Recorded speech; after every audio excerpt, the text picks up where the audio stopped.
everybody. My name is Dwayne Massey, and welcome back to my YouTube channel and my YouTube video entitled The Relationship Between Arousal, Anxiety, and Stress, Part 3. Lecture materials that go along with this video can be found on my website, www.masseyinstitute.com. If you want to stop this video at this point and download these materials, please do so. Go to the website, select the lecture material tab, select the title of this video, and print out the associated material. You can then follow along on it as the video progresses. You may restart the video when you are ready to do so. Let's go ahead and get started. Today, we're going to discuss several theories of arousal related to sports. The first of these is the inverted U theory. As a coach, if all you understand is the inverted U theory, it provides you with the fundamental knowledge you will need to assist your athletes to cope with their stress levels.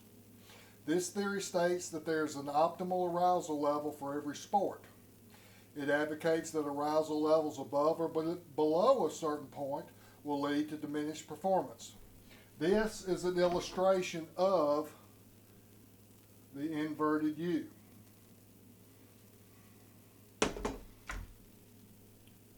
What you want to achieve is an optimal arousal level at the top of the arc. You don't want to be under-aroused going up the slope of the arc, as you may not be able to meet the demands placed on you. You don't want to be over-aroused and go over the back end of the arch, as this could lead to mistakes and penalties and otherwise diminish performance. I will include a better, more comprehensive example of the inverted U theory on my website. High arousal sports consist of sports like football, weightlifting, and sprinting. Lower arousal sports are considered sports like golf, archery, and diving. This concept is delineated in the optimal arousal level handout, which can be found on my website. The inverted U theory also puts forth that there is an optimal arousal level for every person, and this optimal arousal level is different from person to person. So the inverted U theory advocates that there is a mesh between the arousal level that best fits the needs and requirements of the sport and the level of arousal that best fits the needs of the person. Even for individuals who participate in the same sports, some may require different arousal levels to perform at their best. A second theory of arousal recognized in sports psychology is the multidimensional anxiety theory. In this theory, cognitive state anxiety is always negatively related to performance. Remember, cognitive state anxiety is the degree to which one worries or has negative thoughts. According to the theory, somatic state anxiety is related to performance in an inverted U type of relationship. Remember, somatic state anxiety is defined as moment-to-moment changes in perceived physiological activation, or the physical symptoms of stress. These physical manifestations of stress have a tendency to dissipate as competition begins. A third theory of stress in sports is the reversal theory. This theory states that how arousal affects performance depends on the person's interpretation of his or her arousal level. It predicts that performance comes best from pleasant excitement rather than unpleasant anxiety. It also asserts that interpretation of arousal can shift from moment to moment. Of course, the multidimensional anxiety theory and the reversal theory can be used to add to and enhance the inverted U theory. Let's look at the perspective of famous coaches and experts on the subject. Newt Rockne, the great coach at Notre Dame, is credited with originating the concept of the pep talk. His "Win One for the Gipper" speech is legendary. People think he used this technique constantly, but Rockne knew that if you overuse the pep talk, it loses its emotional effect, and over time your players have a tendency to tune you out. The pep talk should only be used in specific situations.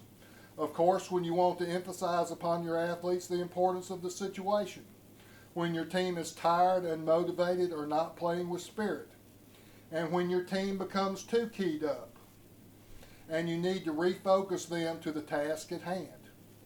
Getting your team too keyed up through the use of a pep talk can lead to them making mistakes because their arousal level is too high.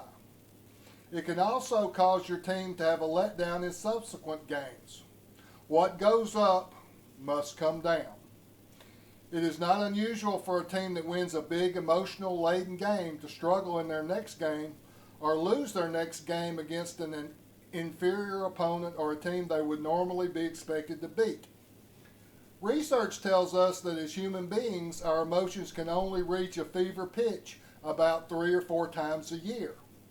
After one of these experiences, it is only natural to have a letdown. John Wooden, the great basketball coach at UCLA, encouraged his teams not to get too high or too low. He recognized that getting too high could lead to that letdown.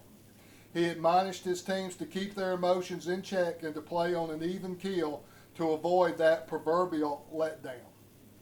Charles Garfield, who we referenced in the previous peak performance and volitional videos, recommended playing in a detached state, not focused on the outcome, not dwelling on mistakes, being in the present, in the moment, with responses being automatic and natural and spontaneous, not forcing it and just letting the situation unfold effortlessly, which are the characteristics of a peak performance experience.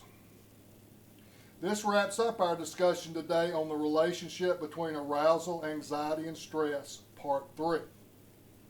In conclusion, I hope something we said today was useful and had some relevance to you.